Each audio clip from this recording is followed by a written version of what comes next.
देश और दुनिया की सबसे पहले खबर पाने के लिए हमारे चैनल परफेक्ट मिशन लाइव को सब्सक्राइब करें, बेल आइकन जरूर दबाएं।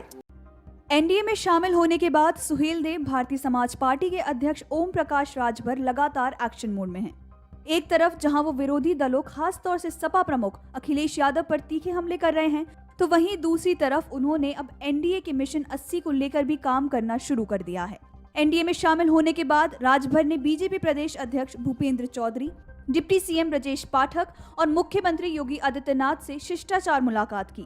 यही नहीं, इस दौरान उन्होंने पूर्वांचल की उन 6 सीटों को लेकर भी बात की है जहां 2019 में बीजेपी को हार का सामना करना पड़ा था।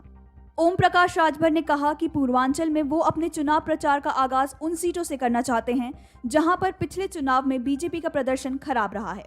राजभर ने इसके लिए आजमगढ़ की लालगंज लोकसभा सीट से शुरुआत करने का प्लान बनाया है। राजभर ने बताया कि वो चाहते हैं लालगंज में प्रधानमंत्री नरेंद्र मोदी जी का एक कार्यक्रम हो तो वो वहां से 2024 के मिशन की शुरुआत करें। उन्होंने कहा कि इस सीट का चुनाव इसलिए किया गया है क्योंकि यहाँ की 6 सीटों पर बीजेपी हार गई थी। ओम प्रकाश राजभर ने लालगंज सीट पर पीएम मोदी के कार्यक्रम के लिए सीएम योगी आदित्यनाथ और प्रदेश अध्यक्ष भूपेंद्र चौधरी को भी पत्र लिखा है और कहा कि दिल्ली से परमिशन मांगी है। उन्होंने कहा कि अभी तो कई जगहों पर बारिश हो रही है, ऐसे में उन्होंने सितंबर के आखिर या अक्टूबर के पहले हफ्ते में पीएम मोदी के कार्यक्रम के लिए पत्र लिखा है। दरअसल पूर्वांचल में 26 लोकसभा सीटें आती हैं। पिछले लोकसभा चुनाव में बीजेपी का सबसे कमजोर प्रदर्शन इसी क्षेत्र में रहा था। 2014 में जहां एनडीए ने यहां 25 सीटों पर जीत हासिल की थी, तो वहीं 2019 में ये घटकर 21 रह गई थी। पूर्वांचल के 18 जिलों में राजभर वोटरों की संख्या ठीक ठाक तादाद में है और करीब 12 सीटों पर राजभर वोटरों का रुख निर्णायक भूमिका निभाता है। अगर ये वोटर बीजेपी के साथ आ जाते हैं तो पूर्वांचल में बीजेपी का किला मजबूत हो जाएगा। ये इसलिए भी जरूरी हो जाता है क्योंकि इस बार बीजेपी ने यूपी की सभी 80 सीटों को जीतने का लक्ष्य रखा है।